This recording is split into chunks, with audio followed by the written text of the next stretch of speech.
യുഎഇയിലെ insurance മേഖലയിൽ സ്വദേശിവൽക്കരണം ശക്തമാക്കുന്നതിന്റെ ഭാഗമായി 2027 മുതൽ 2030 വരെയുള്ള കാലഘട്ടത്തിലേക്കുള്ള പുതിയ തന്ത്രങ്ങൾ യുഎഇ പ്രഖ്യാപിച്ചു. ഇൻഷുറൻസ് കമ്പനികളിൽ സ്വദേശി പൗരന്മാരുടെ പ്രാതിനിധ്യം വർദ്ധിപ്പിക്കുക എന്നതാണ് ഇതിന്റെ പ്രധാന ലക്ഷ്യം. നിലവിൽ ഈ മേഖലയിൽ 9773 ജീവനക്കാരിൽ 22.09%, അതായത് ഏകദേശം 2159 പേർ മാത്രമാണ് സ്വദേശികൾ. 2022 ഇത് 13.34 ആയിരുന്നു. 2026 ആക്കുമ്പോഴേക്കും ഈ നിരക്ക് 30% ഉയർത്താനാണ് നിലവിൽ യുഎഇ ലക്ഷ്യമിടുന്നത്. 2027-2030 ആകുമ്പോഴേക്കും ഇൻഷുറൻസ് കമ്പനികളുടെ വലിപ്പമനുസരിച്ച് 50% മുതൽ 60% വരെ സ്വദേശിവൽക്കരണം ഉറപ്പാക്കാനാണ് യുഎഇ ലക്ഷ്യമിടുന്നത്. ഇതിനായി കർശന നിയമങ്ങൾ കൊണ്ടുവരും. യുഎഇയുടെ സാമ്പത്തികകാര്യ സഹമന്ത്രി മുഹമ്മദ് അൽ ഹുസൈനിയാണ് സ്വദേശിവൽക്കരണത്തിന്റെ പുതിയ പ്രഖ്യാപനം നടത്തിയത്. സെൻട്രൽ ബാങ്കിന്റെ എമിറേറ്റൈസേഷൻ പാലിക്കൽ സംബന്ധിച്ച് ചോദ്യത്തിന് മറുപടി പറയുകയായിരുന്നു മന്ത്രി. ഇൻഷുറൻസ് മേഖലയിൽ എമിറേറ്റൈസേഷൻ പുരോഗതിയുണ്ടെന്നും മന്ത്രി സ്ഥിരീകരിച്ചു. 2 മുതൽ 19 വരെ ജീവനക്കാരുള്ള ചെറിയ ഇൻഷുറൻസ് കമ്പനികളിൽ ഓരോ വർഷവും കുറഞ്ഞത് ഒരു യുഎഇ പൗരനെ വീതം നിയമിക്കണം. 20 അല്ലെങ്കിൽ അതിൽ കൂടുതലോ ജീവനക്കാരുള്ള കമ്പനികളിൽ അവരുടെ മൊത്തം ജീവനക്കാരിൽ 30% സ്വദേശികളെ നിയമിക്കണം.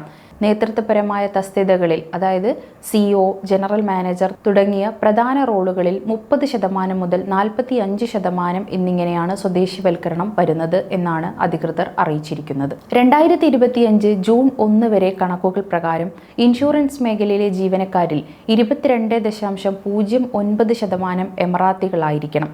സെൻട്രൽ ബാങ്ക് ഈ നിയമങ്ങൾ കമ്പനി പാലിക്കുന്നുണ്ടോ എന്ന് ഉറപ്പാക്കാൻ ഒരു സൂപ്പർവിഷൻ ആൻഡ് ഇൻസ്പെക്ഷൻ യൂണിറ്റ് യുഎഇയിൽ രൂപീകരിച്ചിട്ടുണ്ട്. ഈ നിയമങ്ങൾ പാലിക്കാത്ത കമ്പനികൾക്ക് കനത്ത പിഴയാണ് യുഎഇ ചുമത്തുക. 60,000 ദിർഹം വരെ പിഴ ചുമത്താൻ യുഎഇ സെൻട്രൽ ബാങ്ക് അധികാരം നൽകിയിട്ടുണ്ട്. വ്യാജ സ്വദേശിവൽക്കരണ ശ്രമങ്ങൾ തടയാൻ പ്രത്യേക നിരീക്ഷണ സംവിധാനങ്ങളും നടപ്പിലാക്കും. ഈ നീക്കം ഇൻഷുറൻസ് മേഖലയിൽ ജോലി ചെയ്യുന്ന മലയാളികൾ ഉൾപ്പെടെയുള്ള പ്രവാസികൾക്ക് വലിയ സ്വാധീനം ചെലുത്താൻ സാധ്യതയുണ്ട്. കാരണം പുതിയ നിയമങ്ങൾ കൂടുതൽ തൊഴിലവസരങ്ങൾ സ്വദേശികൾക്കായി മാറ്റിവെക്കും. നിലവിലെ ഈ മേഖലയിൽ ജോലി ചെയ്യുന്ന പ്രവാസികളിൽ ഒരു വലിയ ശതമാനം ഇന്ത്യക്കാരാണ്, പ്രത്യേകിച്ച് മലയാളികൾ. പുതിയ നയം വരുന്നതോടെ ഇൻഷുറൻസ് കമ്പനികൾക്ക് സ്വദേശികളെ നിയമിക്കുന്നത് നിർബന്ധമാകും. ഈ പുതിയ നിയമങ്ങൾ സ്വദേശികൾക്ക് മുൻഗണന ലഭിക്കാൻ ഇടയാക്കും.